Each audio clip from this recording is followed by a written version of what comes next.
The option to use active duty forces in a law enforcement role should only be used as a matter of last resort and only in the most urgent and dire of situations. We are not in one of those situations now. I do not support invoking the Insurrection Act.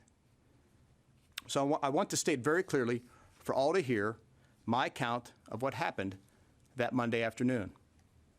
I did know that following the President's remarks on Monday evening, that many of us were going to join President Trump and review the damage in Lafayette Park and at St. John's Episcopal Church.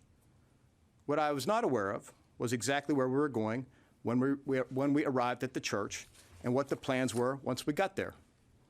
It was also my aim, and General Milley's, to meet with and thank the members of the National Guard who were on duty that evening in the park. It is something the President likes to do as well.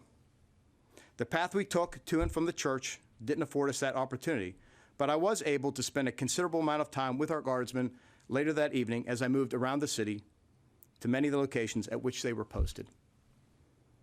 I also want to address a few other matters that have been raised about that evening.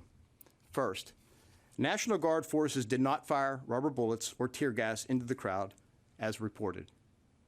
Second, guardsmen were instructed to wear helmets and personal protective equipment for their own protection, not to serve as some form of intimidation. Third, military leaders, including the chairman of the Joint Chiefs of Staff, were wearing field uniforms because that is the appropriate uniform when working in a command center and meeting with troops in the streets. Fourth, it wasn't until yesterday afternoon that we determined it was a National Guard helicopter that hovered low over a city block in D.C.